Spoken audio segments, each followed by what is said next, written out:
I love setting goals, and this just makes me think of me when I started my fitness journey, and I can't help but being so excited for you watching this video. Setting these goals and progressing on your fitness journey. For beginners, process focused goals can be really helpful because it's often easy to have really high expectations of ourselves, and when we've got like an outcome based goal, it can come with a lot of shame and guilt if we don't hit that outcome. There's a mixture in here of outcome based goals and process focused goals. The first one is to pick a lift to train at least once a week. So deadlifts or squats are great ones for this because this will build overall leg strength and lower body strength. This goal could be a consistent goal that you keep for 6 to 12 weeks, and then maybe you try and change the lift and focus on a different lift. Once a week isn't hugely ambitious, so you're not going from 0 to 100, and if you do find that super easy, then a couple of weeks in you can train it twice a week. But it's important that we start small. So next is an outcome focused goal. You can pick a lift that you want to get a personal best in by 5 kilos over the year. For most people, 5 kilos is actually quite a lot to put on a singular lift. Like for me, if I put 5 kilos on any of my lifts during the year, I'm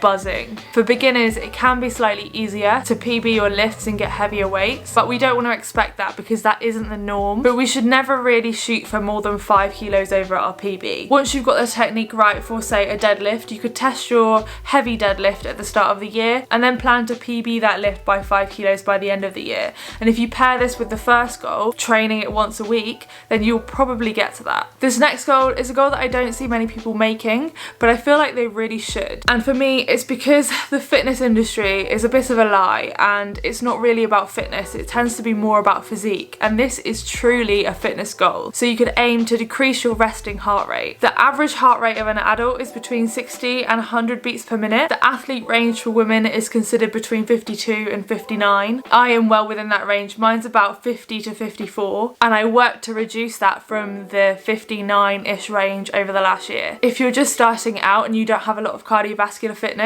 that is totally okay, and you can work towards building that, and a good range to aim for is between the 60 and 80 beats per minute range. From my experience, it seems to decrease between like 5 to 10 beats per minute over the year, so don't expect any more than that, but if you do get more than that, then that's a huge bonus. And that goal is so tied to longevity and to general health and to just feeling at your best. That is quite an easily measurable metric that literally translates to your health, and you could get like a Whoop band like mine, or a Fitbit or an Apple Watch. There is lots of wearable tech out there that can track your heart rate now. Another process-based goal could be to go to the gym 2 to 3 times a week. That is a really realistic number, and if you're a busy mum or you've got a really full-on job, then 3 times a week is totally fine. Honestly, anything is better than nothing. If you've just got into fitness, then 1 day a week is better than not training at all. I personally only train 4 days a week. I used to train 6 days a week, but I actually progressed more on 4 days a week, which really shocks me. You could track this goal using like a habit tracker, and instead of like getting really annoyed at yourself if you miss a week, you can just try and go for streaks.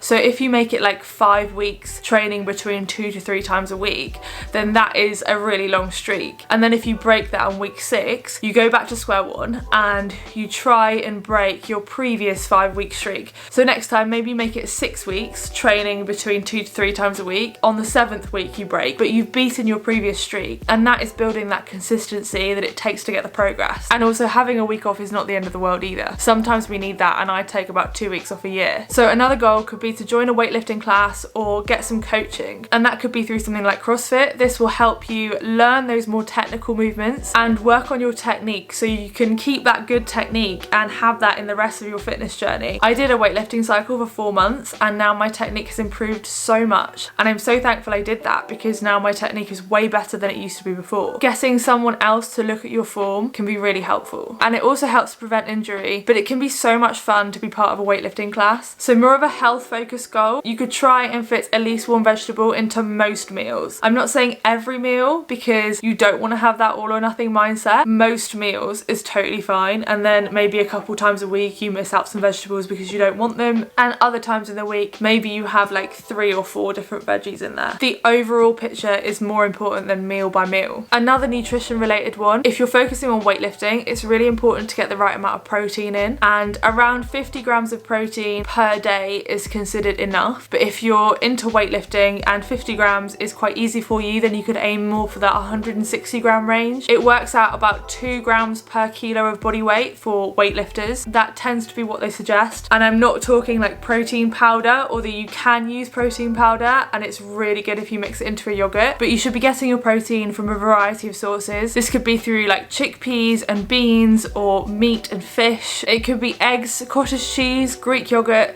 There's a huge variety of things that you can add to your meals just to bump up that protein content a little bit. Another goal could be to try a functional fitness workout, whether that's going to a CrossFit gym to do a free taster session or doing a functional fitness YouTube workout at home. Functional training is one of the biggest trends at the moment, and for me, since I started 6 years ago, I've not looked anywhere else because it's the most fun and exciting way for me to train, and it can be so varied. With this one, the aim could be to find out whether you enjoy it, and you could also apply this principle to any other sport or style of training that you're interested in. Maybe you could join a netball team or go climbing or set a goal to just try some new things. And you never know, it might be something that you add in more regularly. A lot of people struggle with squat mobility and getting into a deep squat, so you could set that as a goal to work on your mobility to eventually get into a deep squat as one of your goals. And you could work on this once a week, doing some specific stretches and also squat holds, so you could sit in a low squat position and hold that for like 1 to 2 minutes, and that would help with your positioning and it would help with your flexibility. The biggest thing I hear from beginners is, I wish I had your motivation, or I just don't have the motivation to work out. If that sounds like you, then watch this video here next because I have the solution. Thank you for watching, guys, and I will see you in the next one. Bye!